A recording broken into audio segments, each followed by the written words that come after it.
Good evening. It being 6 o'clock on Monday, March 10th, 2025, call the meeting of the Board of Selectmen to order.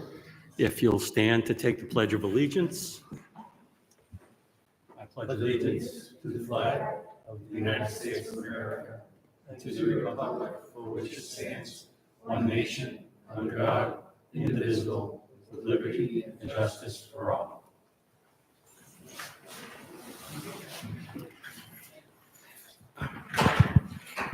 This meeting is being recorded and broadcast, and I don't see anybody on Vonage for the meeting.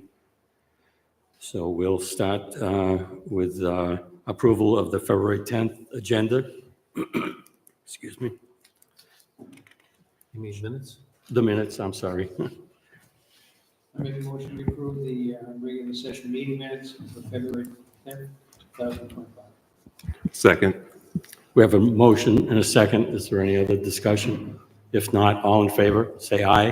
Aye. Aye. It's unanimous. I will abstain. I wasn't here. And one abstain. Next, we have on the agenda discussion with Monique Parangeli and Lisa Contos from the School District Department. And just to give us a little update on the state of the school budget and as it falls into the general budget, town budget. And Right. Yeah, this is not so much not a school budget presentation, but I think one of the items that we've really trying to highlight, it has a huge impact on our budget, school budget, but I think as a whole, the issue itself in Massachusetts is just, I think it's helpful people understand it at a broad level. Yes, so we're here to talk about special ed tonight, not the whole No, budget. no, right. Just so we're clear. So as you know, special ed, or maybe you're not aware of, I'll give you a little history. Since coming out of COVID, we've seen an incredible increase in special education, not just here in Webster, across the nation. It's happening everywhere. When you talk about special education, it's not just affecting what's happening within our local community and in our schools, but it's also happening when we have to send kids out of district to schools that we cannot support their needs. So when you start doing that, it impacts transportation also. As you know, in the town budget, it has our transportation budget that we use at the school department. Within that transportation line are two lines. One is regular education and one is special education. Regular education is our big yellow buses that you see going around town. We go out to bid usually every 5 years. It's usually a 3-year bid with 2 option years. We don't have to take the 2 option years, but many times we choose to because you get better pricing when you do that. And then a part of the other half of that, or the bigger portion of that, is our special education. Special education is not just our in-district, because we also have little buses that support in-district needs. So many times we have kids who are on IEPs, kids with wheelchair access, anything that's written in, we need to provide special transportation. So we have smaller buses that go around town through all of our schools, to pick up and transport children who have transportation in their IEP. We also have an outside other providers that we contract with, including AAA. It's a separate contract that handles all of our out-of-district runs. In addition to special education, we also include in that line foster care transportation and homeless transportation. And what? Foster care and homeless. Oh, thank you. So it doesn't necessarily mean they're special ed. We just pay it out of that line because we have 2 funds set up. So in one bucket, you have special ed, homeless, and foster. And in the other bucket, you have our regular transportation, which is our school. A big impact over the past couple of years has been our special education transportation. As you know, we went before the town last year. We had to ask for additional funding for our special ed transportation. I think we've got 500 550,000 from the town last year, and then we also were able to pay some additional funds out of our 263, I think. local budget that we had. And again, we continue to see large increases this year. And what's really impacting those increases are increase in disabilities, the students that we cannot service within, that are being sent out, or families that move into Webster who already have IEPs for out-of-district placements. We then become responsible for them to move in. So those are some of the big impacts that we've seen impacting transportation. An example of something that it's very fluid and it changes from week to week. We can have no students enroll in a couple weeks, and then we can have multiple students enroll. We have situations that of life change. Last week, I had a staff member come to me. In 1 week, we had 6 homeless. So 6 students who became homeless. So now we're finding transportation for 6 students that we're obligated to transport them back to Webster to school, depending on where they end up being placed. So it's fluid, and we try to be as specific as we can with projections at the time, but we don't pad it. We budget for what we have and what we know we have, because it's in and out, and then we have to deal with increases or decreases as they come in transportation.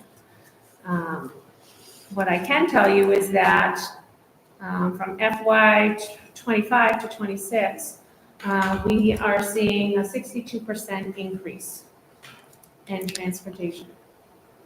All transportation? Yeah. Yes, we had a 6.79% increase for regular ed, so that's a contractual rate.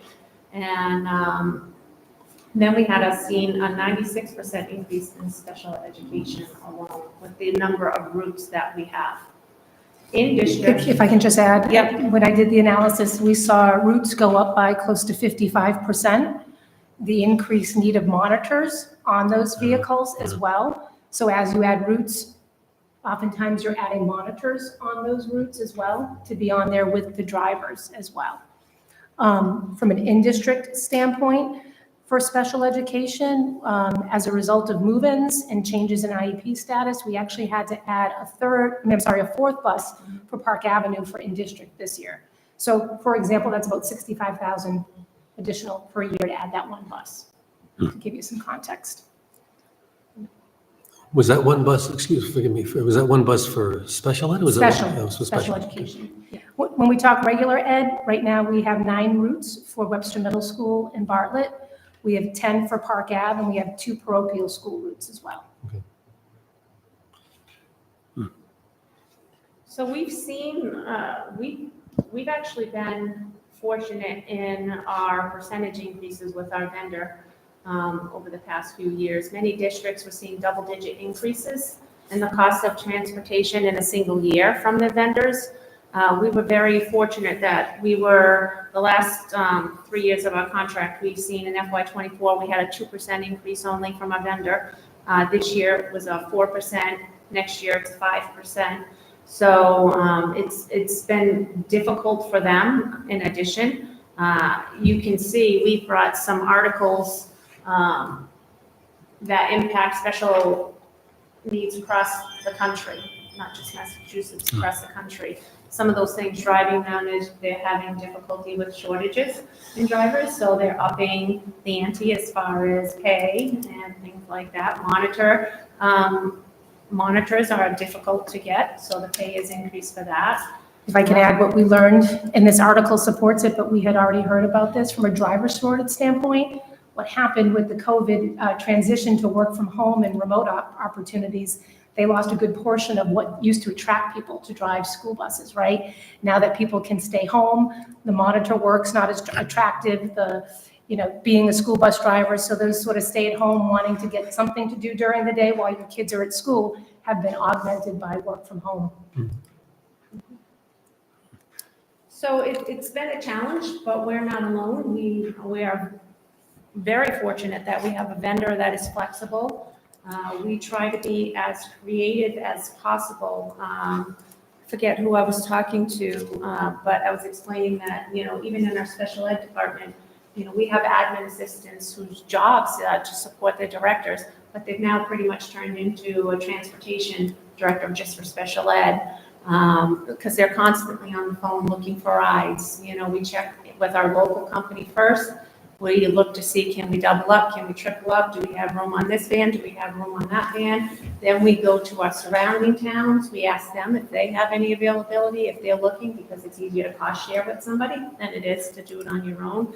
So we look to our surrounding communities, and then we pretty much have to go out and start looking for vendors. We currently have, We have 9 different providers Right. that we're using for special education Wow. transportation. yeah, 9 different providers, and we pretty much call, we have one under contract, which is AA, which is the base routes that we have internally. And then anything above those base routes, we have the flexibility to go out elsewhere and look. So we call whomever we can call and get the best rate from, to try and book our runs. But all school districts are in the same boat. We're all trying to work collaboratively. I think part of our problem too is location, where we're at. It can also be difficult, when you're closer to the city, and you're closer to having more options for transportation. So where we are, location plays a part of that difficulty. And then as Ms. Conto said, the more runs we have, the higher needs we're seeing on some of our heaviest disabled, our students. We're seeing a lot of social emotional, a lot of autism. So, for safety purposes, many of these, almost all of these have monitors on, which is an increased cost, because now you're not just paying for the transportation, you're paying for the monitor on that. Are you seeing the same increase across the state also? In other communities, yes. In Webster's higher, we have a 26% special ed population. I believe the state average was up 21. I think we're 5% higher than the state. I'm pretty sure that's the percentage. So internally, we're struggling also, because you take a look at the need internally. When your need goes up, you need some more support, you need more compliance that you have to respond to. So that typically means more staff. An example for this year and planning for next year. We planned our budget for this year going in, and after the first of the year in July, I want to say we had 4 move-ins and 5 IEPs come to fruition after that. So that was 9 staff we had to hire after July 1st, just for ABA services. So that's this year. So we're already going into next year, 9 staff in. Yep. Before we even started looking at anything else. And then we just found out about a month ago that upcoming, we have some very high needs coming into the district. So we have to put 2 additional nurses in our budget, because it dictates in the IEP that they need one-on-one care from a nurse. So we have to meet those needs. So starting FY26 budget, we're already 11 staff in from where we were when we started FY25. Is there, actually, 2 questions. The first is, help me understand the dynamics of foster and homeless. If someone's in a foster home here in town, why wouldn't they just be on the regular bus routes? If they're within Webster, they can, but they're not always placed within Webster. So they're Webster kids, but their foster care is outside of Webster? Correct. Gotcha, okay. So we transport, if they're foster, they can go within, what should I say, they always have the opportunity, and they prefer to keep them in the district that they're in for, Mhm. they don't want to disrupt their lives, because they're already being disrupted enough. If it's more than an hour, then they will try and make the change that they go to that school. But typically, we will own them as long as they're in or when they switch a school. Yep. So if we have a first grader that we're transporting that is homeless or foster, we could have to transport that child up until they're 4, going into the 5th grade when they're transferring schools. Right. We need to transport them that long. Just one other follow-up, just so you know this, if we're providing homeless or foster care transportation, and that is not required in their IEP, we're actually able to submit those expenses for reimbursement. we get a partial reimbursement that goes back to the town. So we just completed our submission for last year, and I think we submitted for about $110,000 worth of cost. And the other I'm sorry. Go ahead. The second question was with 26%, are there any areas where there's enough similarity where we would consider bringing the expertise in district? You know, and- For servicing students? Yes. Yeah. We could create programs, but we don't have the space to create programs. Oh, okay. So. You don't have the physical space to put, Right, okay. right. We don't have the physical price programs, so that would be an option. Again, the problem is staffing, trying to staff, because there's a huge shortage in staff when you're looking at special needs population. But it's always better to house your own program if you can. I mean, we started looking around the community saying, is there space in the community? Wouldn't help us short term, but long term, where that we could lease, that we could purchase, that we could rent. To start our own programs, to bring some of these kids back in-house, because then you save not transporting so far in-house, but I mean, that takes a lot of coordination. It's not something that can happen overnight. You have to find the right spot for it. But that's an option. And if you did that, would other districts potentially We could send have kids in? potentially to take the kids in ourselves. I know other Mudford districts. has an empty building. We're very well aware. We are very well aware. I wanted to ask, is it true that parents can get reimbursed for driving their special It's an needs? out-of-district placement, so we sometimes will coordinate with parents if we cannot find a ride. And if they have the ability to drive their child to and from school, that you reimburse them the mileage. You're not paying their hourly rate, you're paying the mileage. Mhm. We are obligated by law to Okay. transport, to make sure we transport the children. So, however we do that, we can make arrangements with parents. Yeah, so that handles our out-of-district transportation in a whole for special ed. And like I said, in district, we're seeing the same challenges. I mean, our highest population that we see is autistic and heavy autism, not just light, it's heavy. And we see a lot of social emotional challenges that we're trying to address internally. We've started a couple different programs that support kids who have maybe been receiving medical attention for emotional, and trying to acclimate them and help them back into the school system, help them acclimate back to their classes, and work with families. We're trying to be creative with what we have and the room that we have. There are a lot of challenges out there, and the population is increasing, and we're doing our very best to be creative, to find solutions for them. Question, Mr. Chairman. Who decides if a child is classified as special needs? Who makes that decision? So that's done by an IEP team. I'm So sorry. an IEP team. Okay. So there's multiple people that are involved in the process, and many times there's additional testing. So it could be psychological testing, it could be OT testing, PT testing, speech testing. This team convenes and they review the needs of the child and decide whether or not they qualify for special ed services or not. When they come in with an IEP, we're obligated to service them under the IEP. And at any time, a parent can refuse what's in an IEP and deny what they want in an IEP. So it's team effort. It's not done solely by one person. It's done as a group. We usually have special educators. We usually on the team. We have a team chair who oversees the process. And then on the team, depending on who services that child, it could be OT, speech, it could be a BCBA for autism. It could be a regular ed teacher who has that child in the classroom along with special ed teachers. So they usually meet to determine the needs. And of course, it's less restrictive environment, so we want to always do our best to provide the least amount of services to lift the child up. We want them, we want productive struggle, right? That's what we all need. But we want the students to be successful. What if there's some dispute So that can raise legal. I can tell you that comes up often, and it's coming up more and more. We're seeing it. I was just briefed about a week ago that we have about 6 high-profile cases. Some of them include parents maybe wanting a residential placement versus an educational day placement. So as a school system, we're legally obligated to Really? provide educational placement.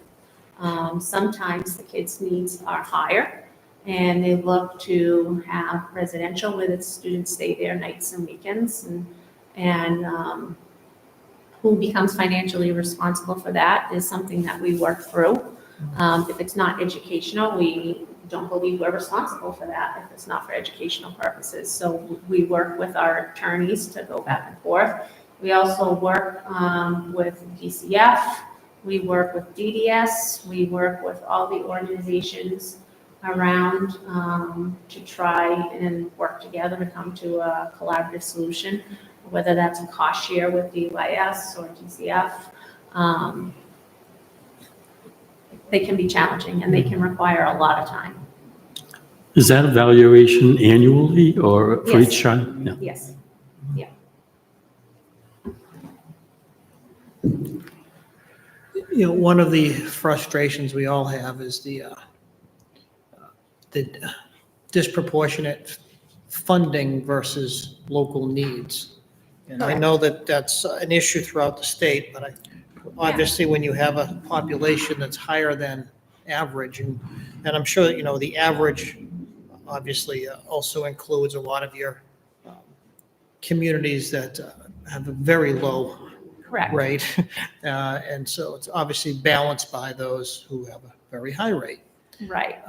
And we have a lot of conversations with our local legislators around that in the Chapter 70 formula. And a perfect example of that is our Chapter 70 formula, our foundation budget is based off, a big part of that is based off of the inflation factor, right? The maximum that you can get as part of that Chapter 70 is a 4.5 inflation factor. Back in 23 or 24, FY24, we received for everybody, I should say we, the state, they created a 4.5% inflation factor. So they maxed it out at 4.5 for FY24. But that was in response to, we also seen in FY24 a 14% increase in tuition rates. So in FY24, they went up 14% on our special ed tuition, private tuition rates across the state that we've seen, but we got a 4.5. In FY25, our foundation budget was almost flatlined, I think, in that year. They included a 1.35% inflation factor for the Chapter 70. But yet our private tuition again went up 4.69%. And then in FY26, our tuition is expected to go up another 3.67, where they used a 1.93% for our foundation. So over 3 years, we've had more than a 21% increase in our tuition. I mean, if you take, you know, if we go back and look to our tuition costs over the years and just look at special ed in general, you know, 21, we were coming out of COVID. There were not a lot of kids. Everybody was home. Schools were shut down. Kids were not receiving services. So we were actually under our budget that year. We actually gave a lot of money back. In FY22 coming out, we bounced back. We went up about 33.97%. So our tuition went from 1.98 to 2.6. And then in 2023, our tuition went from 2.6 to 2.9. And then for 24, we went from 2.9 to 4.2 million. And then we're up again this year, and we're going up again next year. So that's tuition and sped contracted services, because for every students or positions that we cannot find, we have to provide, we hire contractors to come in and to provide those services if we cannot hire them. So, you know, difficulty in finding positions is tough. It's tough to navigate. We've been looking for a school psychologist for 2 years now. We can't hire one, can't find one. So we've been contracting out. You're always going to pay a little bit more when you're contracting out. We can't hire internally. So, but those are some of the examples that you can see over time. The spend, I mean, we track internally, and if you can see the chart, just it's directly going up. And it's frustrating because we're all put in a position that, this is coming at the expense of what? Yeah, What are we right. taking away? Right. Not just on the school department side, but on the town side. It's our job to educate all, to take care of our community, to provide public safety, to keep our offices open and available to the community, but we're required by law to fund many of these, issues across the state that we're not seeing a lot of support in funding them. How are the testing scores for in the school system? With all the resource money and personnel being required for special needs, how are we holding our own with the normal, the kids that go through the system without special needs? Yeah, I mean, we're still underperforming, two of our schools. We're maintaining, but we're not growing fast enough.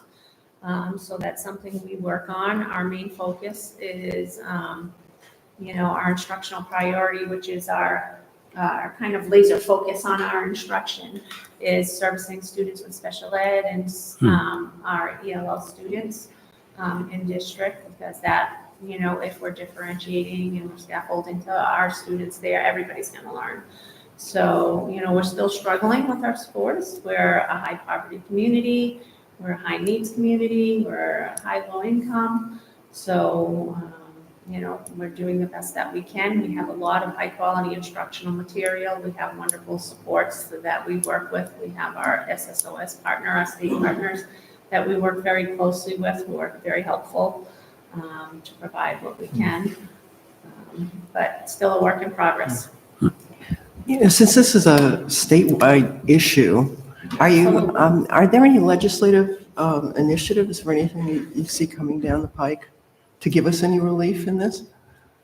Not immediately, I don't see anything happening. I mean, there are legislators are certainly aware of it. I was at a legislative brunch about 2 weeks ago, or maybe a week ago, where we got to sit down and talk with our legislator about the needs, and everybody's in the same boat. It's not just us. Everybody from Central Mass was there, and they were all talking the same language. Sometimes we feel like we're on an island, and then we sit next to a school department and realize it's not just us, it's everybody that's in the same boat.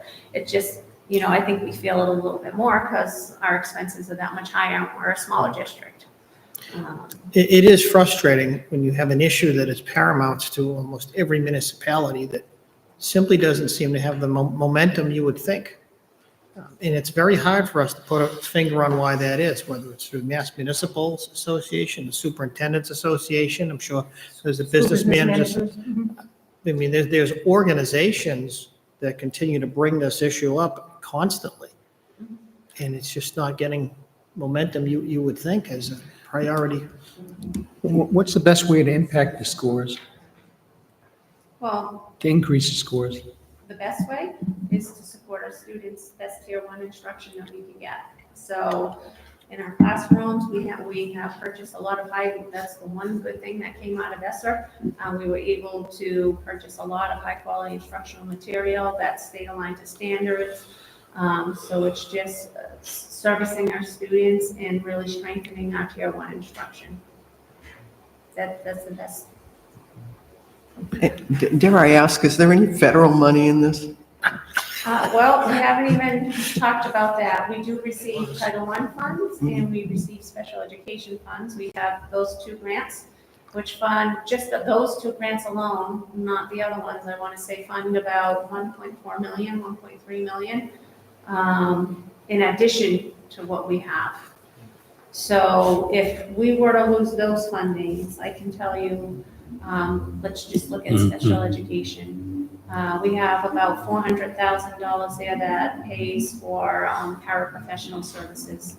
And we have a speech. We have other things that come out of there. In Title I, we have our academic interventionists, we have an instructional coach, Reading a specialist. reading specialist, we have, so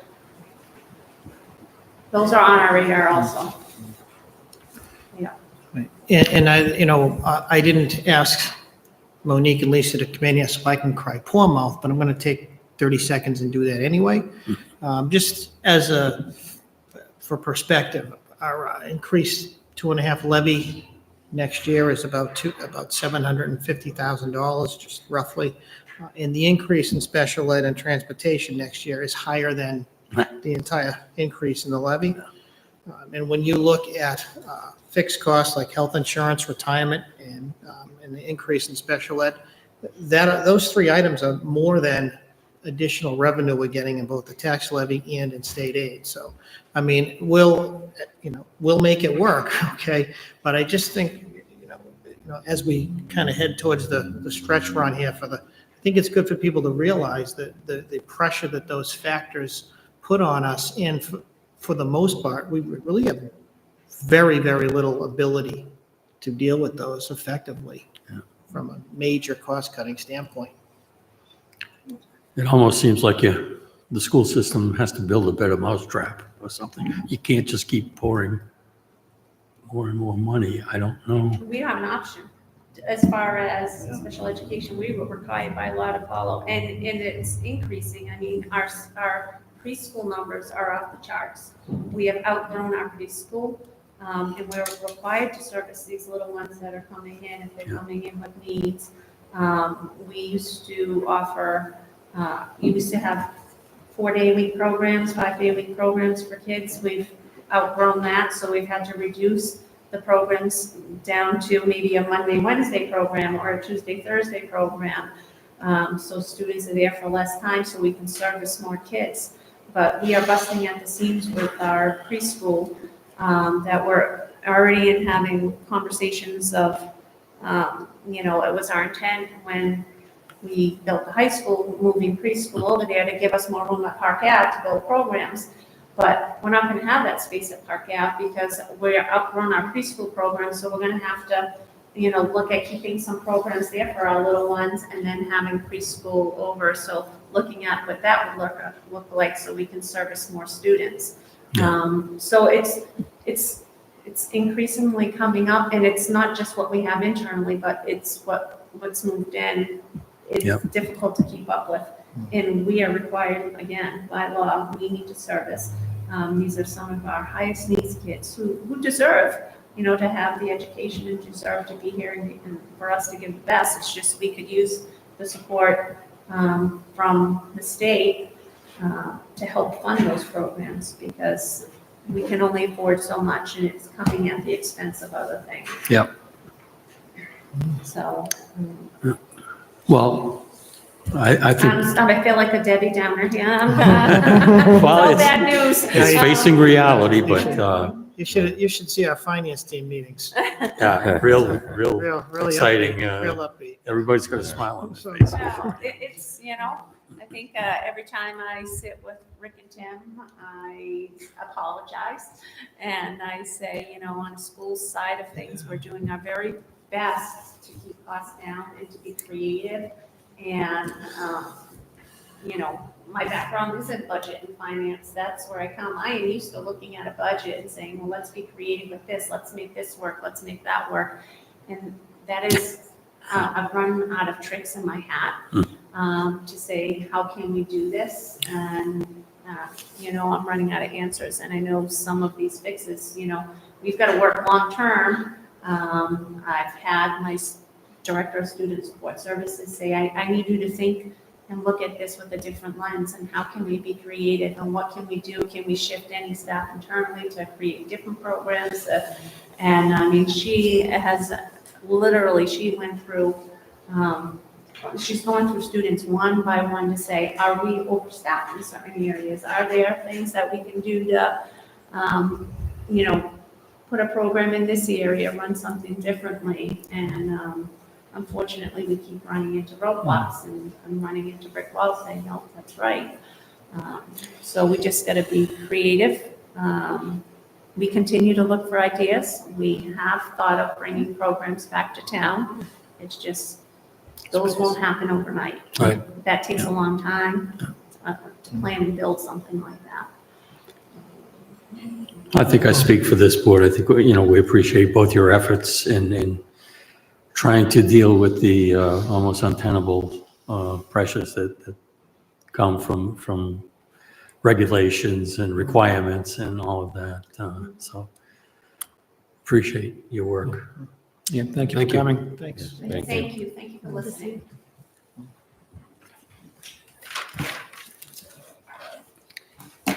Okay, let's brighten up a little bit here.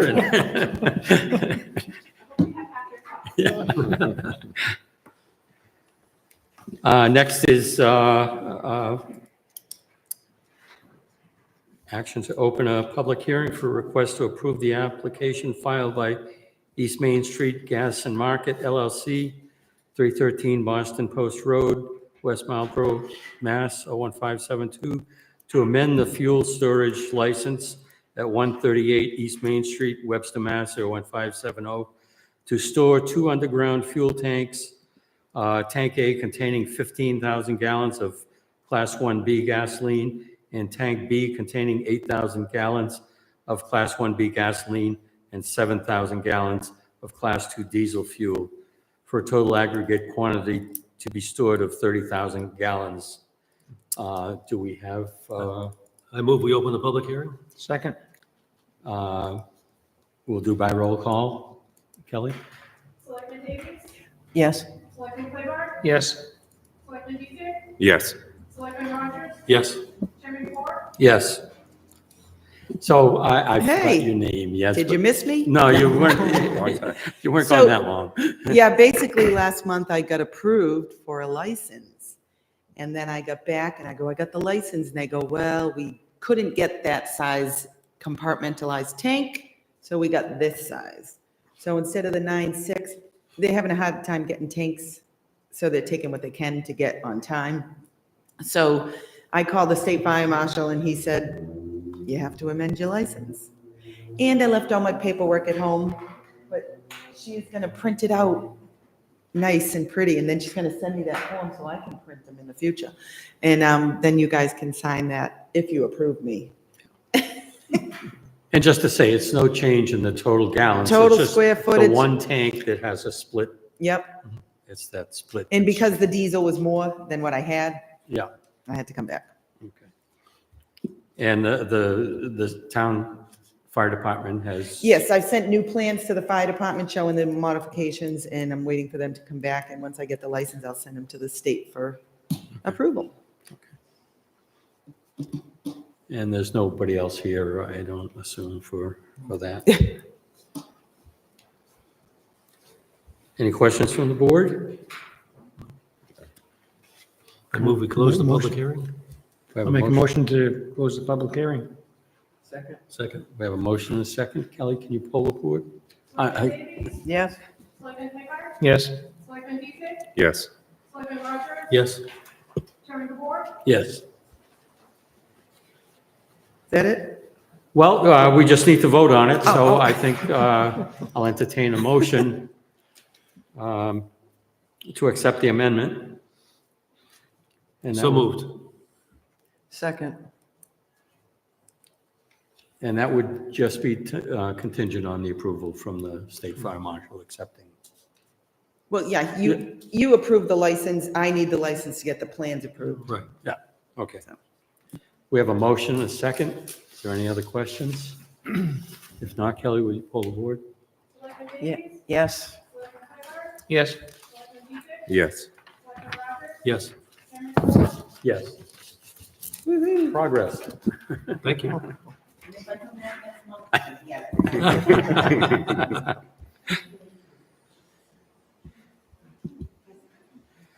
Next is a public hearing request to approve the application for a wine and malt pouring license submitted by the Homestead located at 40 Lake Street, Webster, Mass.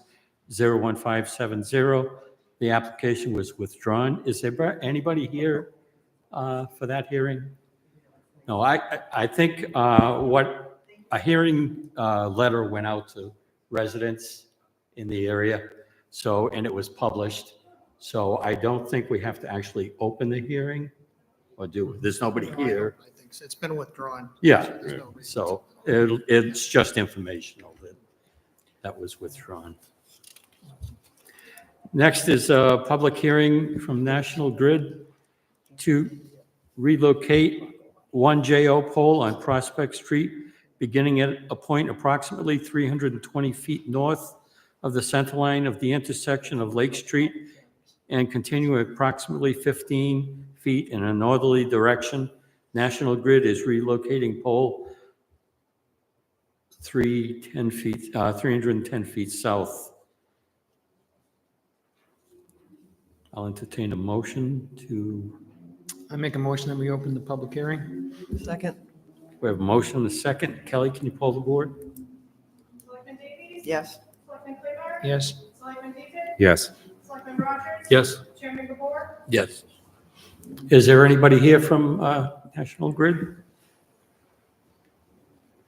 Could just come up and state your name.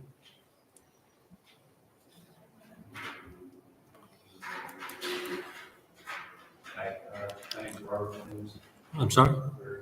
My name's Robert Williams. I work for National Grid. So this is a relocation of a pole on Prospect? Yeah, it's an existing pole, it's moving 10 feet. So we're gonna be putting in a new pole and they're gonna be taking out, we're gonna the old one's gonna go with the existing location. Okay, and there's nobody, none of the residents have made any statements, so. I have no questions.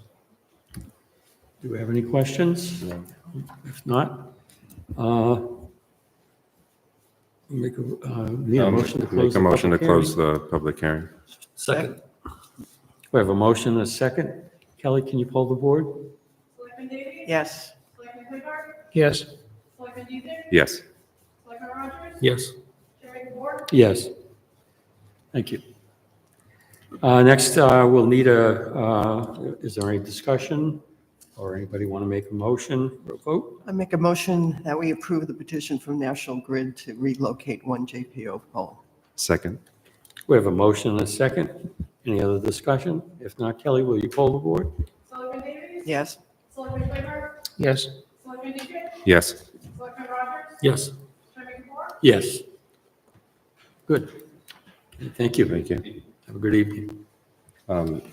One thing, because Mike is here, I'm wondering if maybe we could push that up before we get to these next few things. Okay, possible. which item?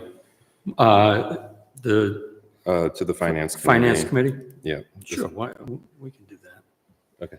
Good idea. Thanks. Michael, why don't you come up to the microphone? Thank you for that consideration. Sure, sure. Good evening, Mr. Chairman, board members, Mr. Administrator. So I'm here before you tonight, seeking an appointment to the Finance Commission. When I was here last year, seeking an appointment to the Conservation Commission, I remember you saying that if there were any other committees that might be interested in, to let you know. So I'm here tonight. I just wanted to give, I know some of you personally, some professionally, give a little of my background, why I think it'd be helpful on the Finance Committee. So most people in town know I'm a retired firefighter, but in the 19 years since then, which has gone by in a flash, I've been in biotech and gene therapy. And the last 8 years of gene therapy, I've been tasked with overseeing contracts for tens of millions of dollars, relationship between the company I work for and contract manufacturing, contract laboratory facilities. In my current role, I'm a investigation approver for all events that happen in relation to drug products. So when I put my signature on the line and the FDA shows up, I'm the one they call. So I really have a fine attention to detail. I have a Six Sigma Black Belt certification using data-driven methodology to reduce waste and variance, and obviously the end goal of that is to save money.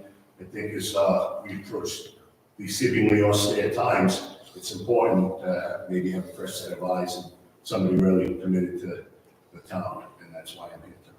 No, that's good. Well, Mike, you had me at hello, so. And I just want to say how rare it is to actually have someone come before the board and explain why they wanted to be on a committee and what their background was. So thank you, thank you. And we have 3 openings on the Historical Commission. One of the end, right, Joe? I appreciate that, but I feel like we'd be remiss if I was able to answer any questions anybody would have. And No, we appreciate it. appreciate it. You know, I do notice when I see some of the elections that are big things, how long people have lived in the town, and I've only lived there for 3.5 years, so I want to make sure people understand. I'm not a carpetbagger, if people even use that word anymore. But I'm really involved in the town. I was a big political action committee member for the union when I was in the fire department, you know, really from Jack Reed and Mayor Cianci, rest in peace, whatever people might say. So I just want to make sure that people understand that I really have an eye towards the future and being involved in it. I'm hoping you'll deny this so we can keep him on the Conservation Commission. Just no offense, but he's been a great asset, yeah. Appreciate that. That's Try to great. bring some organization and structure, because one thing I've learned being in biotech, people get nervous because there's a lot of money involved. The drug, the company I work for now makes a drug for a very, very rare niche multiple sclerosis called Duchenne's disease. And the treatment's $3 million a vial, and it's individually made for one patient. We take your blood out, we manipulate some of the proteins in your DNA, and then you get an infusion with your own blood, so there's a low risk of rejection, and then your body basically becomes the manufacturing plant. So whenever there's an issue and there's vials that maybe have an investigation into it, there's a lot of concern. And one of my favorite things is when people say, you know, we have to put out these fires, and I'm like, hang on a second. I've been in a burning building. Nothing here is on fire. Let's all take it, you know, down a level. And we should get a chuckle out of that, but people put a little bit of perspective on it. Yeah. But, you know, I really, I have a lot of energy, especially for somebody my age, as some of the young people who I call it, it makes them have to keep up. So. You're in the prime. Well, great. I just want to thank you for you know, stepping forward and serving last year. And I just want to make perfectly clear that you're not restricted to one commission at a time or committee, so. Well, I'd like to make a motion that the board approve the application for Mike Taco to the Finance Committee for a 3-year term. I'll second that. We have a motion and a second. Is there any other discussion? All in favor, say aye. Aye. It's unanimous. Thank you. Thanks very much, Mike. Sure. Thank you all. Thank you very much. Thank you, Paul. Thanks a lot. Glad to have you. Thank you. Thanks, Mike. Thanks, Mike. Okay, now we'll dribble back here. Discussion, special one-day liquor license for a comedy night fundraiser that was issued to St. Joseph's at 47 Whitcomb Street in Webster, that was held last week on March 1st, 2025, from 7 to 11 p.m. That request for a license came, I think it was the day after our last Selectmen's meeting. So Tom and I looked at it, and everything was in order, and we signed for that as per the policy. So this is basically just a notification. Yeah.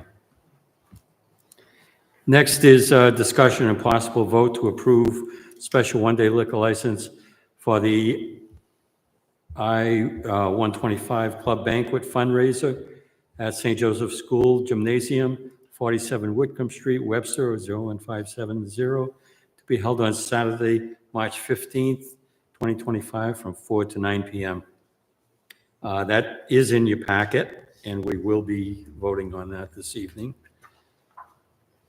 I think everything is in order. Are there any questions from the board? If not, I'll entertain a motion. I'll make a motion to approve the special one-day liquor license for the I-25 Club Banquet fundraiser at St. Joseph's School Gymnasium, 47 Whitcomb Street, Webster, Mass. 01570, to be held on Saturday, March 15, 2025, from 4 p.m. to 9 p.m. Second. We have a motion and a second. Is there any other discussion? If not, all in favor, say aye. Aye. It's unanimous.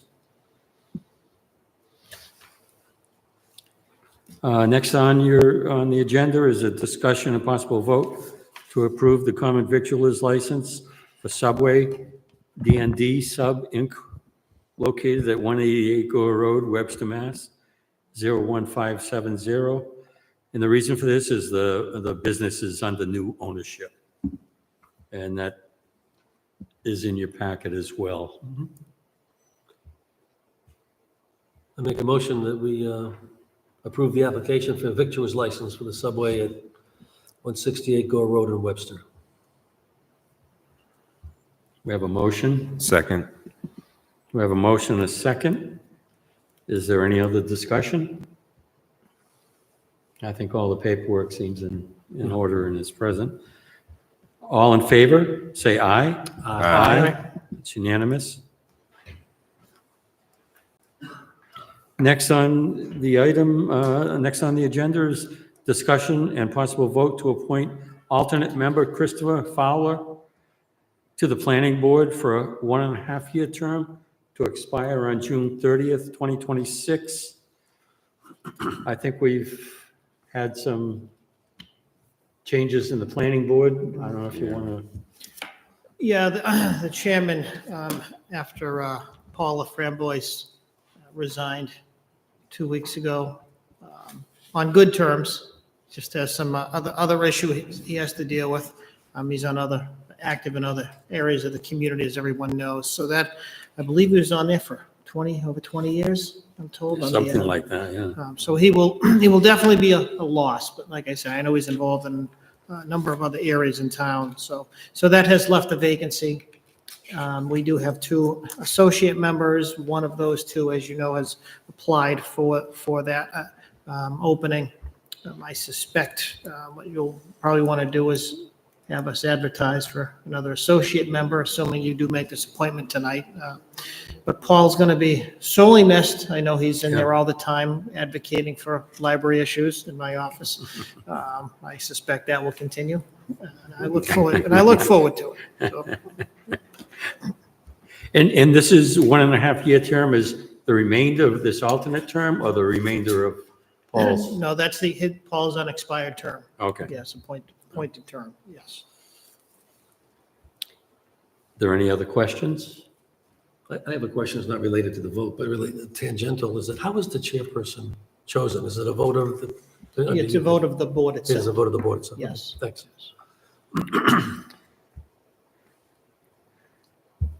And, we'll still be looking to fill members of that board, but as far as this goes, all in favor?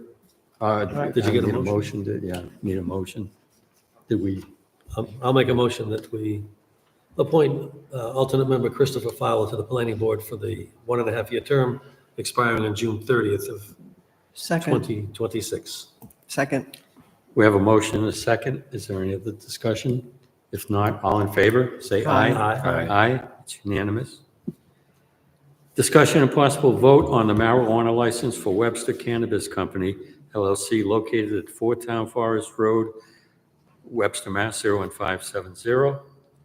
This has been a topic that's been in the washing machine for quite a few years.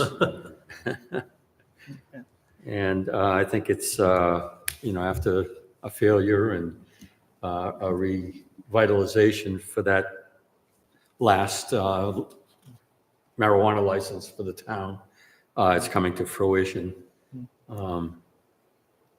Yeah, as you know, I wrote the memo, you will recall.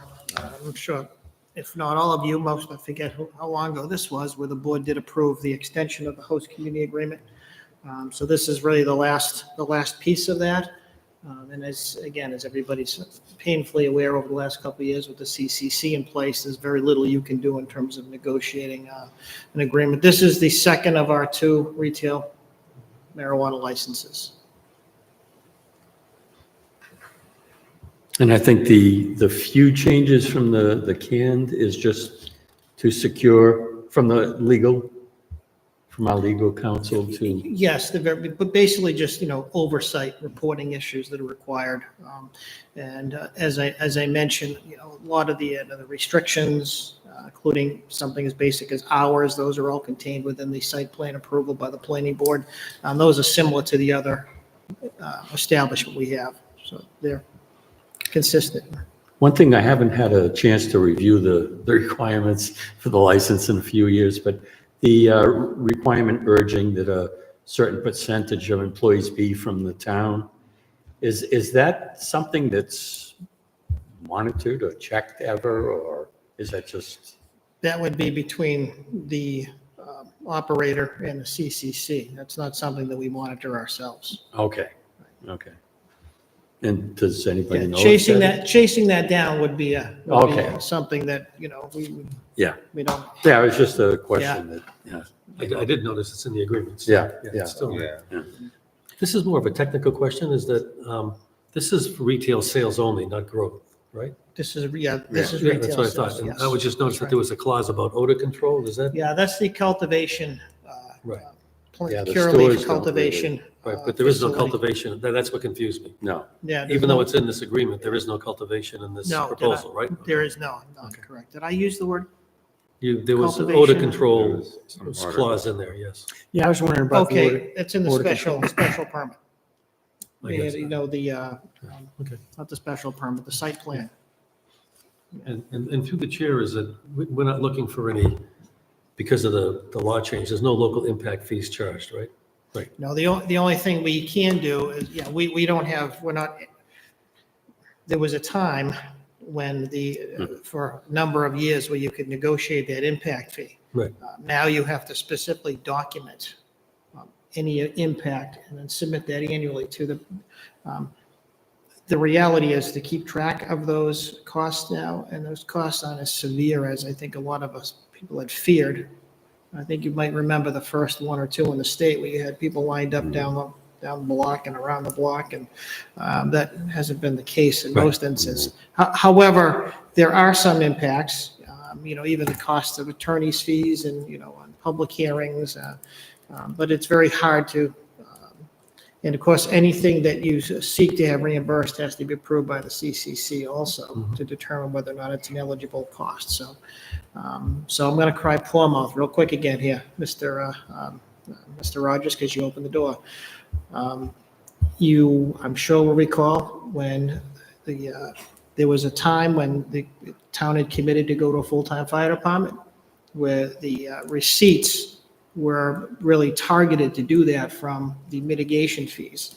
And 2 years ago or 3 years ago, the state just decided when this new CCC was established that we're not going to do that anymore. So there's $400,000 that just disappeared overnight. It's just to add insult to injury. So again, no more poor mouth. I'm sorry. I'll try not to again the rest of the evenings. But you won't get away with it that easy. But I'm going to try it. So you have no issues? No, With- no, with this the is, contract? again, this is the best you're gonna do for an agreement. Everything in here, this agreement will be approved by the CCC, even though it's not completely the boilerplate.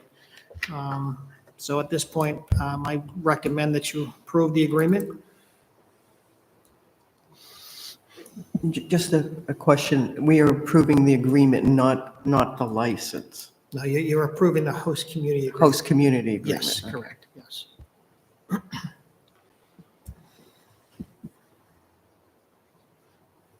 So should we change that to say discussion and possible Well, we vote can on make a marijuana motion. HCA? we can just make the motion to Yeah. approve the Well, but- agreement. I know. I You want a provided motion? a recommended Yeah, motion. Let's see. Where'd you put that? Yeah, It's, I can make it. I move to approve the host community agreement between the town of Webster and Webster Cannabis Company LLC and authorize the chairman to execute the agreement on behalf of the board. Second. We have a motion and a second. Is there any other discussion? All in favor, say aye. Aye. Aye, it's unanimous. This has been going on Long since before I time, got here, yeah. yeah. Okay, now, It's that time of year again for the warrant.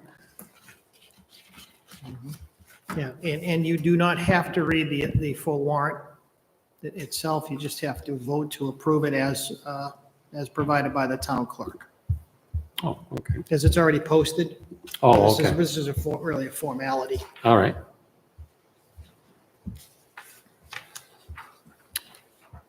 So does anyone want to make a motion to accept the I warrant? make a as written? motion to approve the town election warrant as provided by the town clerk for May 5th, 2025. Second. We have a motion and a second. Is there any other discussion? If not, all in favor, say aye. Aye. Aye. It's unanimous. Next is discussion and possible vote on the draft scope of service for the Community Preservation Act Study Committee. That's in the packet. Elaine, do you have anything to add? The only thing I would point out is you see it says draft on it. I know this was, I'm sorry? it says draft. Yeah. This was prepared by, I know Ann worked with, I believe, did she work with you on this too? Yeah, Elaine, she and worked Ted? with Ted Apples Okay. on it, but this was, there were some minor changes that were made from the initial draft, and Ann's put those comments in this draft, so. Okay, but I know that what she mentioned to me is that the Historical Commission hasn't voted on this yet, We have Still. not voted on this version. and that's what she's told me that we should be waiting for. I mean, certainly the board can approve it if you'd like, but I know the Historical But Commission the wanted to the do that commission first. would appreciate any comments you have on it, Right. so we can discuss it in the next meeting. No. I was surprised to see we've missed 25 years of opportunity when I read it. Is it possible to approve this pending the Historical Commission approval? So I think we should Certainly can. wait a little bit, If you like. just to make sure they don't have additional see what, changes. we haven't discussed what, yeah. Okay. I have some questions I noticed from other towns' endeavors with this. It seems to historically take some time to gather all that. And I see we're looking to initiate it in September and complete it by next June. I'm wondering if that's. Yeah, I saw the same realistic. thing, yeah. I didn't think And that having was- read what other towns have been, they explore, they do a lot of exploration and investigation. That would be my only comment. Well, I'll take that back and we can look to see how long it took other towns. My experience in committees is if you really want it done, you keep them moving. But, I'm just wondering, I just wondering why some other towns have. yeah, we'll go I back don't know and if look they at that. get caught in the mire and mud and all that, but it's just a comment. That was my only it's a good point. comment on that. Because to Elaine's point is that the length of time it takes to do something tends to fill the length of time you give it. Yeah, we want a realistic know, date, I so it's know. not that, You we know, don't you- want to push it too far, but yeah. And does anybody have any comment on the membership recommendations? Not really. I have one question. When we say a portion of everyone's taxes paid to the state feed the CPA fund, what are we talking about for? You're talking about anytime you do anything with the registry, anytime you pay a fee, that And that goes goes, to it? that goes into the fund, and we have no access to it. Okay. Right. Right, so if whatever percentage the town may vote, if you do approve if the voters do approve the CPA or CPC, CPA, whether it's at 1%, 0.5%, 3%, whatever that is that derives the formula from which you'll get a portion of those fees, those registry fees. Now, I forget what the last, I think the reimbursement rate was, I think at about 30% last, I think it was 20. less. was it less? I think it was 26 or something like 25 that. or something like that. It's one of those difficult situations where, when 25 years ago, when it was a 1-to-1 match. Yeah. It was an absolute no-brainer. The other piece to keep in mind is that, when people in Webster go to the registry, part of what you pay is going to some other town if you don't adopt this. So there's a lot of things to consider, which I'm sure the committee will do that work, but That was really what I was speaking to. The money that the residents of Webster pay into the registry that then goes to other towns.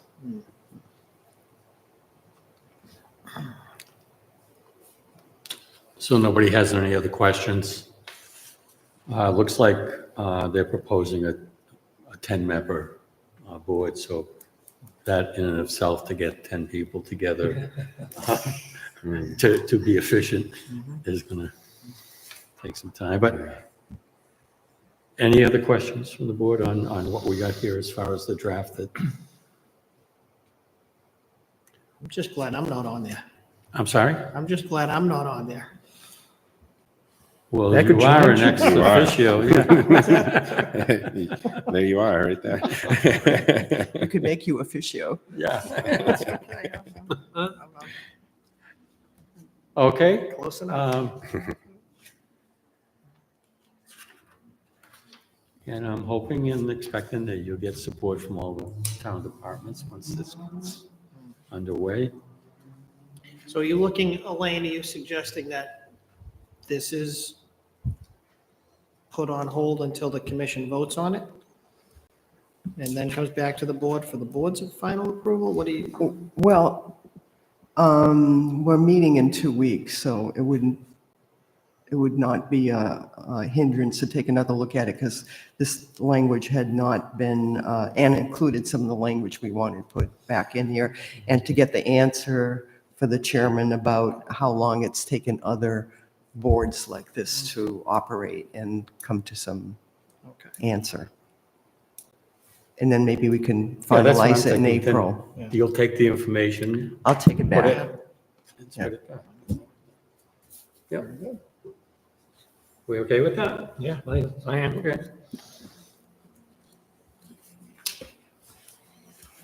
Next is discussion and possible vote on the draft scope of services for the master plan review committee. Another big project. Okay. A few words on this. I worked with Ann Morgan on a charge to a committee that would update the master plan. And it has a couple of aspects to it. One is I wanted to make sure, and Ann was looking at whatever we do is acceptable to the state, is done in such a way that we will always be able to get money or whatever. And the second thing would be to have a strategic aspect to it. Yeah. And by that, I mean, it includes the type of vision Review. that the Board of Selectmen has put out, and that it provides a plan that gives you not only the goals, but the objectives that then flow into actions. And that this committee leaves us with a process to actually use the plan, not let it sit on the Right. shelf, but that the Board of Selectmen will review it, and there'll be some mechanism to help us do that. And we tried to identify the types of town boards and committees that would be crucial to the success of a master plan, and community organizations, and notice heavy on business, and also 3 citizens at large. We recommend strong community participation, and that the board, that this group, once it's comes together, lays that out pretty early, what the communication plan is going to be. And this is an even shorter timeframe because, and we did argue over this one, because you want to hopefully impact the budget with whatever plan that's put together. I mean, I would hope in the future that there would be such a solid plan that the Board of Selectmen, when they're doing goals, they pull right from this plan, and we don't have to be creating goals every single year.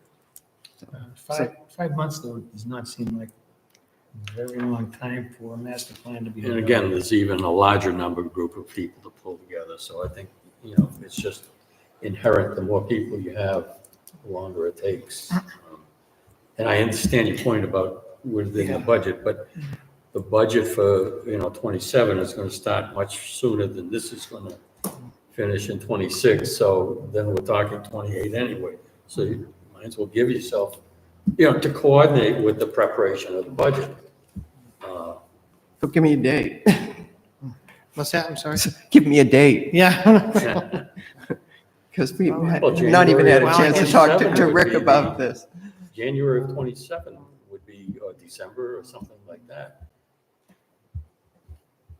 As you're preparing the 28 budget.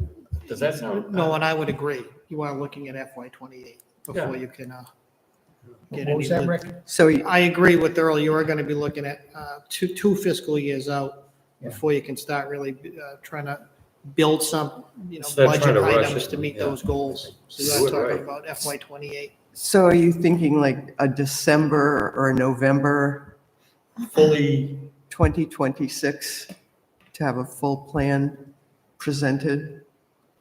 I'm sorry, I'm looking for. no, I'm thinking, Yes. Okay, so which month are you talking? well, you begin your budget process in December or January, right? Yeah, usually December. So maybe do November. November. Yeah. I guess it's okay to be aggressive. And if you need some more time, you need some more time. That's, Well, yeah, that's true. I just Yeah. don't think 5 months is, No, I agree. that's overly aggressive. And there's nothing in here that says you can't be done early. So that's right. Complete. No, the goal would be to plan to incorporate yeah. the master plan into preparation of that year's budget. The 2028 budget, right? Yeah, okay, I get it.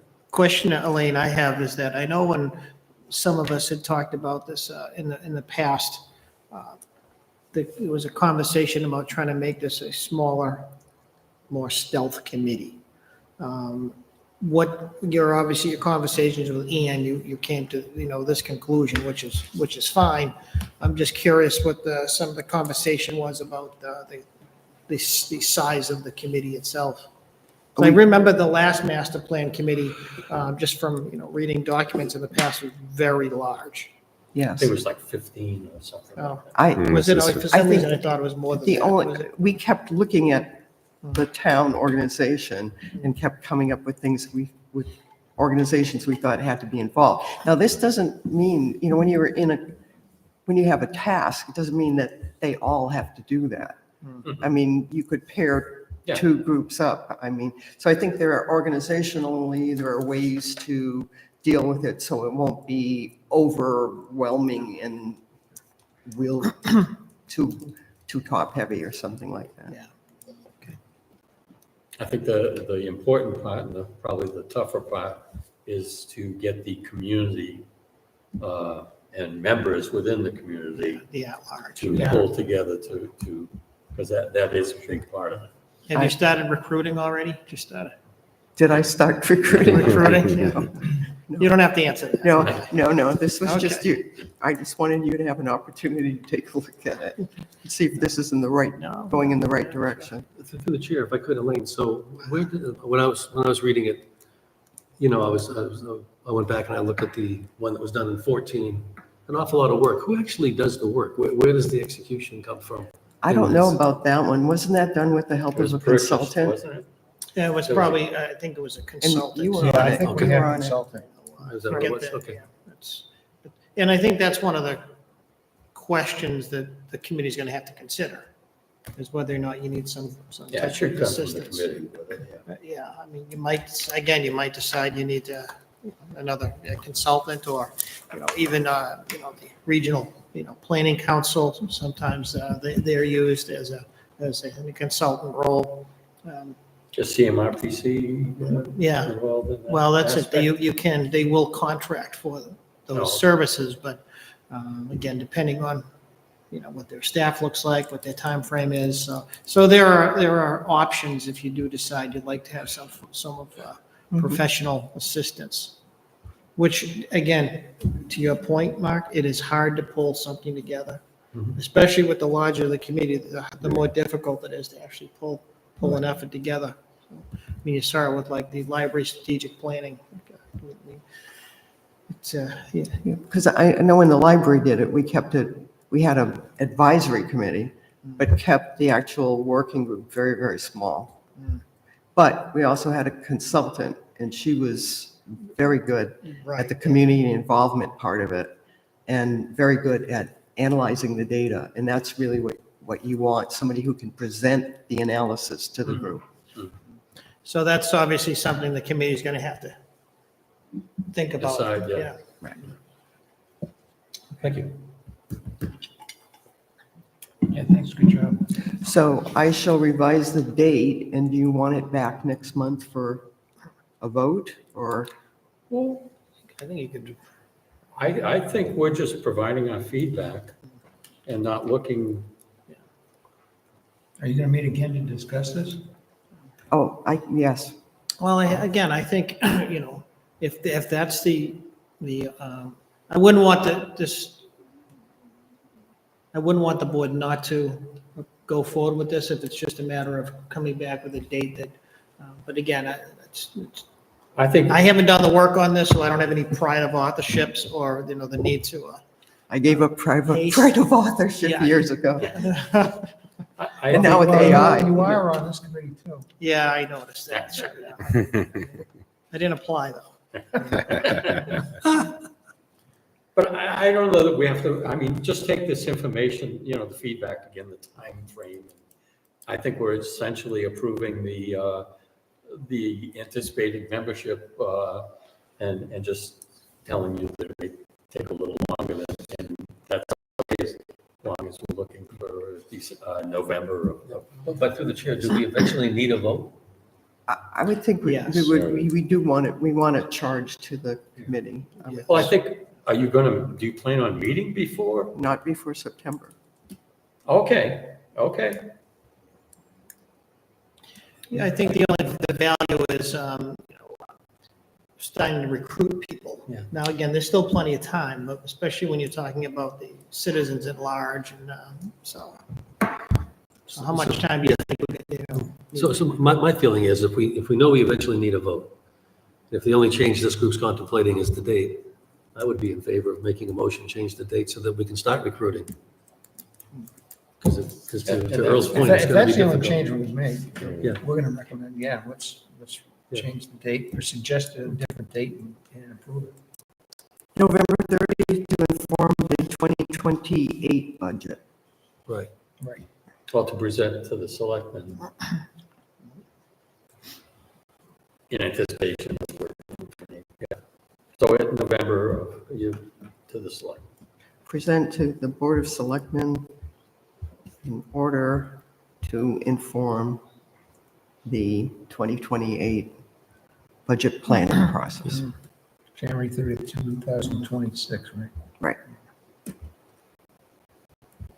I make a motion that we approve Webster Strategic Master Plan Update Committee charge, and with the amendment that it should be completed by November 30th, 2026, to inform the FY 2028 budget planning process.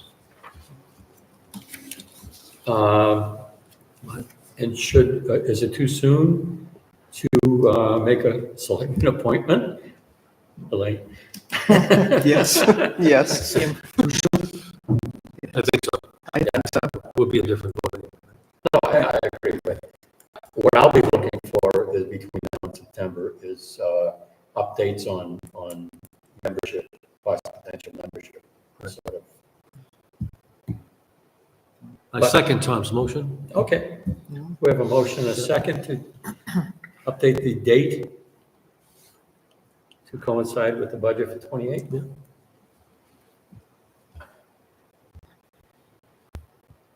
So, any other discussion? If not, all in favor, say aye. Aye. It's unanimous. And Elaine, thank you and Ian for working on this, something that a couple pages took a lot of thought. I'm sure you beat things around pretty good, both of you. So, Yeah, she's wonderful to work with. yes, She is. Yeah.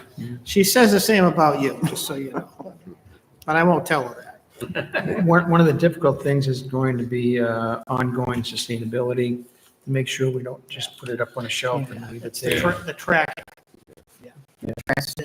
Well, they can be mechanism built right into it, yeah. We can be responsible on an annual basis. Yeah.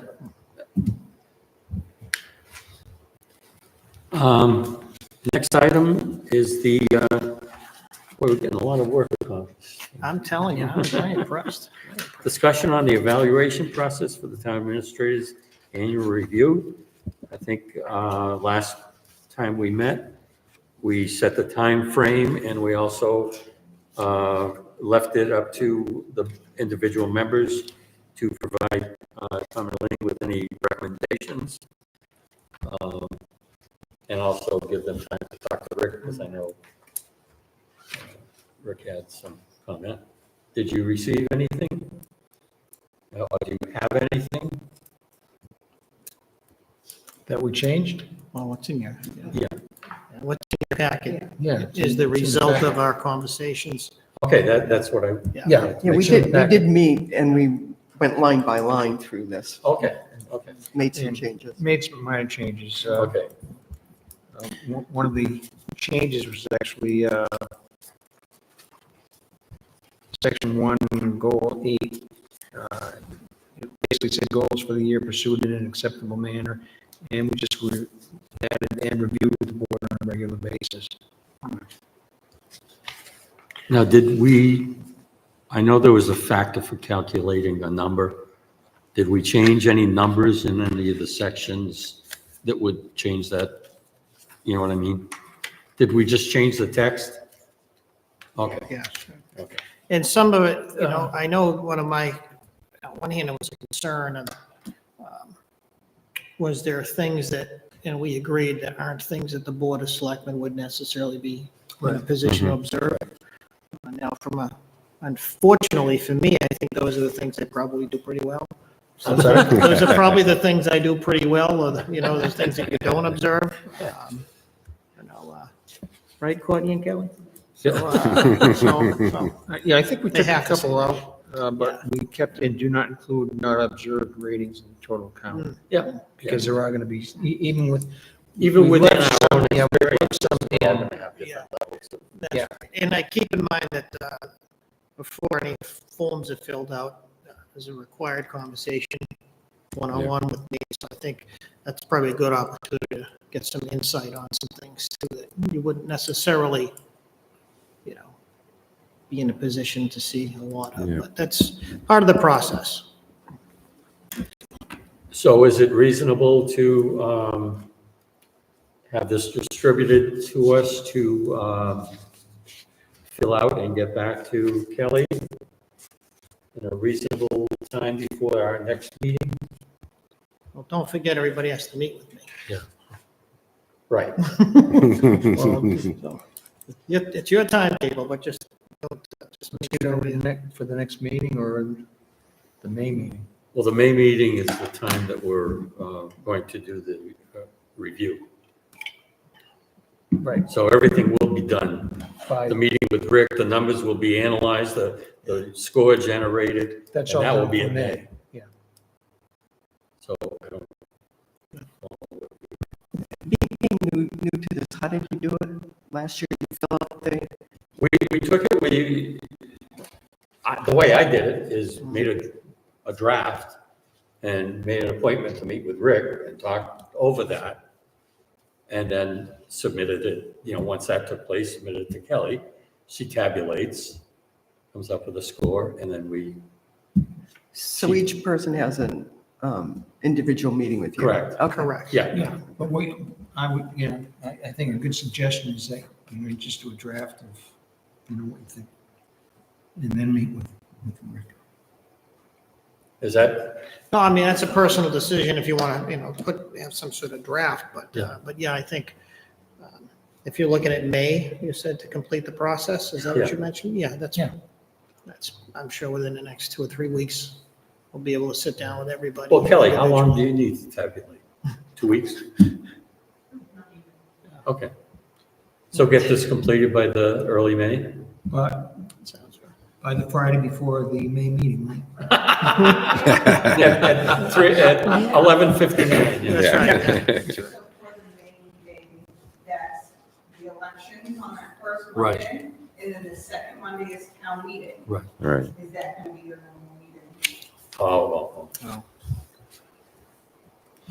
That's- Is it, we usually meet at 6 o'clock before town meeting, right?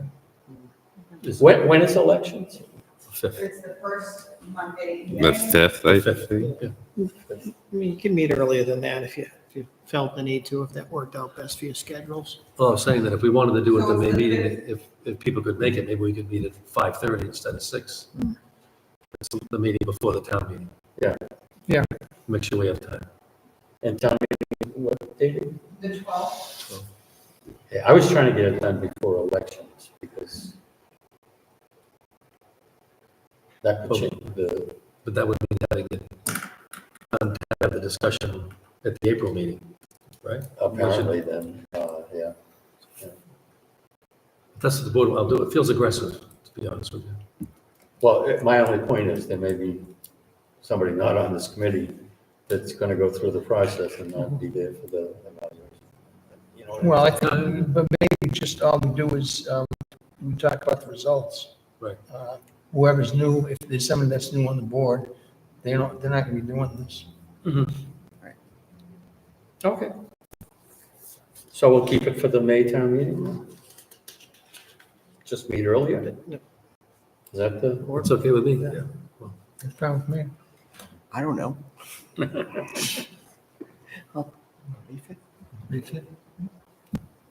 So why don't we work on getting it in, get your evaluation complete, reviewed with Rick, and turn it in by, May 5th?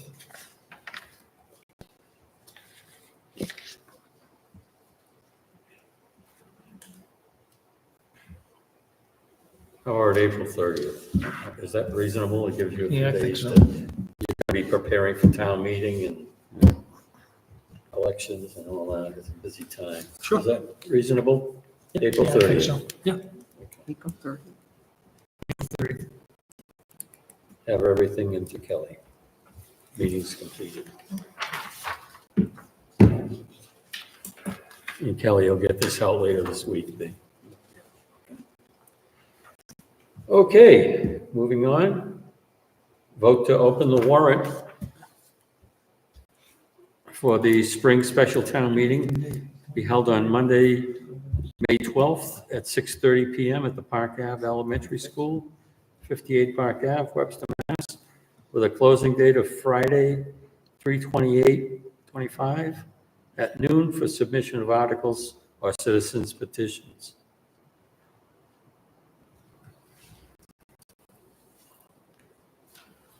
This just needs a motion, is that all it is? Yes. Yeah, So I vote that we, we can combine it into two, can't we? You could, absolutely, yeah. So moving on, to open the warrant for the spring annual town meeting to be held on Monday, 5/12, May 12th at 7 PM at Park Ave Elementary School, 58 Park Ave, Webster, Mass, with a closing date of Friday, 3/28, same date of closing, at noon for submission of articles or citizens petitions. So we're looking for a motion to open the Okay. warrant for the spring. so I make a motion that we open. Annual and Oops, sorry, special. I didn't mean to interrupt. I That's all right. apologize. I make a motion that we open the warrant for the spring town meeting and the annual town meeting to be held on May 5th, 2025.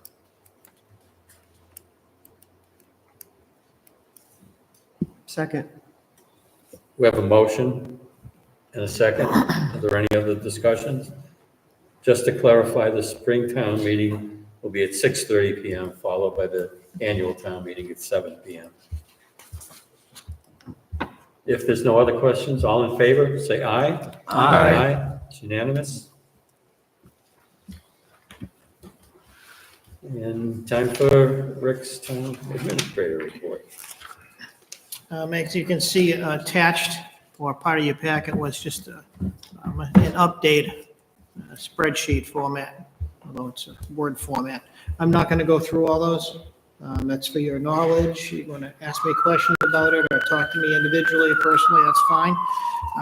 But just on some of the ongoing issues that, nothing new on Thompson Bryan Ave. We haven't heard anything yet from the attorney from the 2 appeals we have pending. Again, we don't know how long that's going to take. We have no reason to be in any hurry. Just hope we get the right decision. If not, we'll see what other options we have. Meanwhile, we have kept our Jersey barriers up. We've not heard any further complaints from the town of Thompson or had any other further questions. So I take that as a good sign, but on the other hand, and no disrespect to Thompson, but it wouldn't matter. I mean, we've got to do what we have to do. And of course, when there's all that snow pushed up against them, you don't see them anyway. So town hall RFP, everybody's at this point aware that we did not get any proposals. My understanding that the evaluation of the facility indicated that the project would simply be too expensive for what the proponent had envisioned. I don't know. I have not heard anything about maybe it's more of a scaled down project at the town hall. As they say, I don't know if that's practical or not. I also have heard that the proponent may be looking for other areas in downtown area to do some sort of similar project. I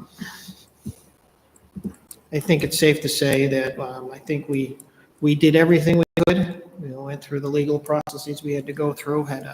I think to some extent we did more than you would expect a community to do within the law to try and help this work. But working with Mr. Roberts and Nancy I think it was all those of us who had a chance to deal with it, sit down personally and talk about this over months. I think we all pretty happy with how we interacted with each other, and it just wasn't to be at the moment. So who knows what the future will bring.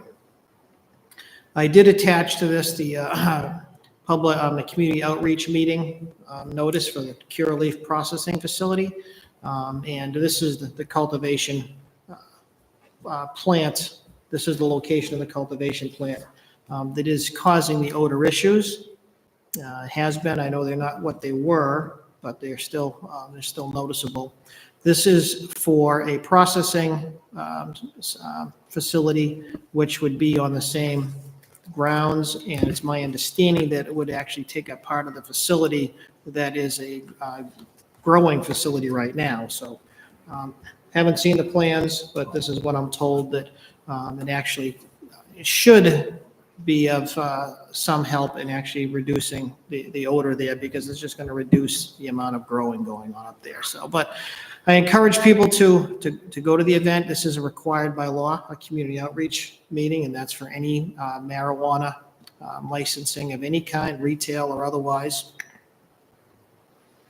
And for Bartlett, we finally have a contempt hearing on April 15th at the Worcester Superior Court. I know some of you do take a look at, I know Earl and I talk about it occasionally, takes a look up there. The property is in no better condition than it has been. I have no doubt that there'll be some form of contempt order. And as you can see from the rest of my comments here, what we are seeking at the moment. And I think at this point, you can probably expect that the judge has had enough of this, because it's been the same judge all along who's been dealing with this. So hopefully this will be, I've said this for a long time, the beginning of the end, but we're getting close to the end. Unfortunately, as you know, this is still going to take some period of time before it completely resolves itself, but at least we're getting closer to the opportunity, to take care of the property. ourselves if he's not able to.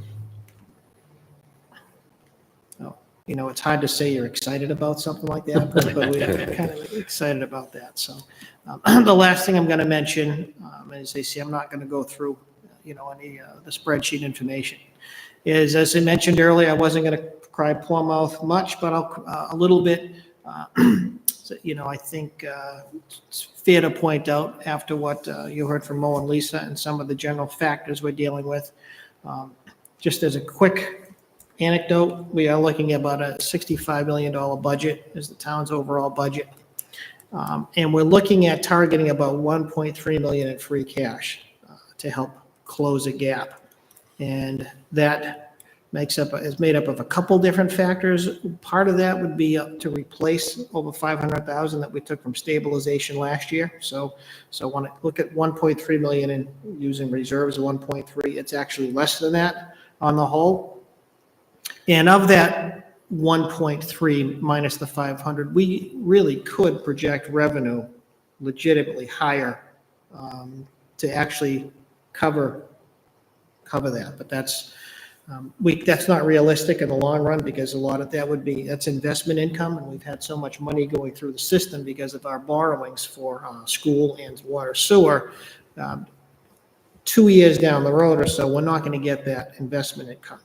So we also want to highlight, if we target some free cash, we really want to highlight the issue of special education. So we could play a little fast and loose with our estimates.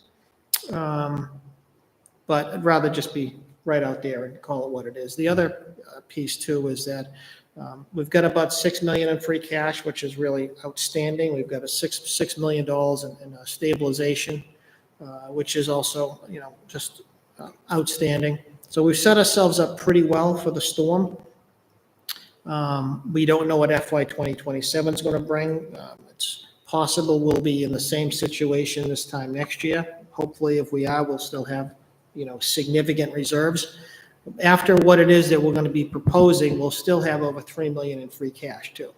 When we're dealing with, you know, using some money to close a gap, as well as some, you know, fairly moderate capital plan. And even doing this will require some reductions in our proposed school budget and non-school budget. So there will be reductions in those budgets either way. So that's just a quick preview. You know, you'll see it, you know, in a little more in a summary fashion, you know, probably at the April meeting. But this is, the reason I wanted to bring it up now is because after what you heard tonight, I think just kind of continue to get an overall perspective. And I also want to point out that, you know, we have a really great finance team. You know, we are all on board. You know, there's no secrets. We're not fighting over how much, you know, this is, whether or not we're hiding this money or someone's hiding that money. And we don't, no one's playing those games. And I think when you have your school administration in here and our town finance team all working together that closely, we will, you know, go into meeting with the finance committee or town meeting, and we'll all be on the same page. Because in the end, it is what it is. Yeah. So really, the big issue this year is just agreeing on our revenue, which is typical. Agreeing on what a reasonable capital plan is, so that there's no disproportionate leanings in a plan like that. And that we have a reasonable agreement on where the fixed costs are going to land this year. Because those are the pieces that you're really, especially fixed costs and agreeing on your revenue sources, that those are things that, those are big numbers. And if you're not in agreement on those, then everything else seems to fall apart. So the good news, bad news, we've got plenty of reserves to help plug the gap this year. We know going down to FY 27, you know, we could have similar problems, but we do have at least a year, not a fire drill, like some towns have created for themselves. I'm not going to mention any of those. But we don't have a fire drill on our hands to get through FY 26. So that's when you use your reserves, when it's raining. And Courtney's heard me say this 100 times. She's probably there he goes again.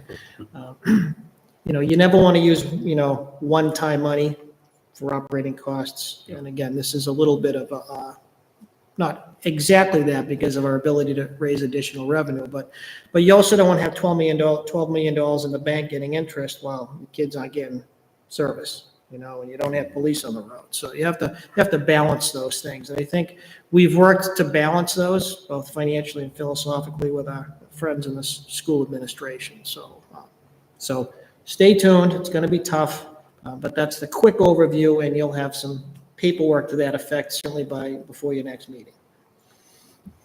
And I think we've talked about foregoing the tri-committee meeting that we haven't had at least for a year. Haven't had one since I've been here, I Yeah. don't think. And everybody's, like you say, everybody's in sync now. There's Yeah. not really a need to pull everybody in here. The communication is there.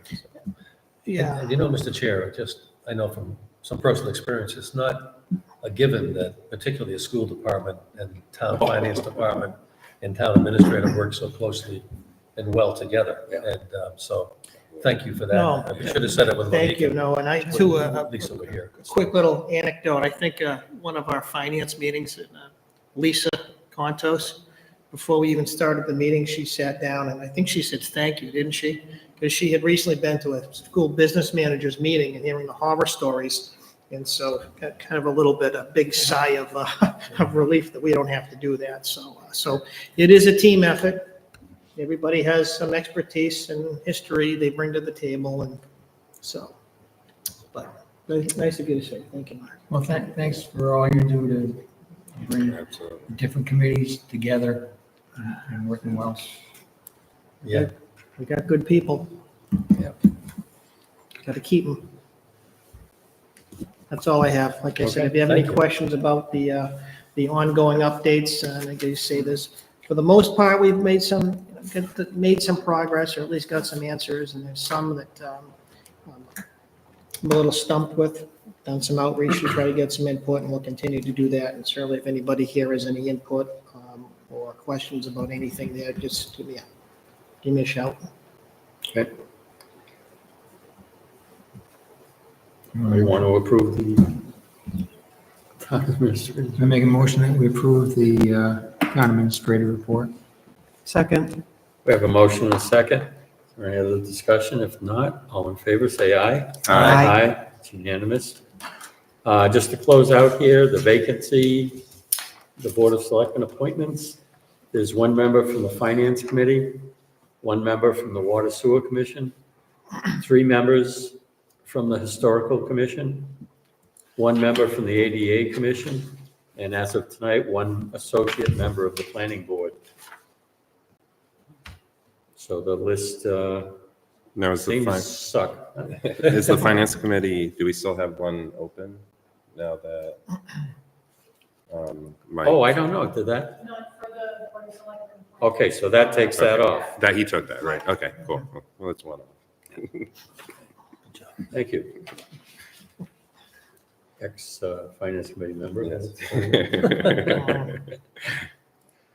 Future events coming up, April 5th is Spring Craft Day, the Webster Town Hall, 350 Main Street, Webster. And is there a time frame on that? Oh, okay. And on April 5th, again, at Memorial Beach at 10:30 a.m., will be a dedication of the rain garden at Memorial Beach to Ernie Benoit, lifelong member of the lake, I should say, at Memorial Beach. And I think we've had a sign made to be placed at that site. And Kenny has been graciously put that sign together so that it'll be erected and dedicated on April 10th. Next is April 12th was Earth Day. Meet at Webster Hall. Hope we have a bright, sunny, warm day. It's a good event. Pick up the winter trash. And a future meeting date, next meeting will be April 14th at 6 p.m. here. That's it. Awesome. I will make a motion to adjourn. Second. We have a motion and a second. Any discussion? If not, All in favor, say aye. Aye. Aye. Very good. Thank you. Good night. Thank you.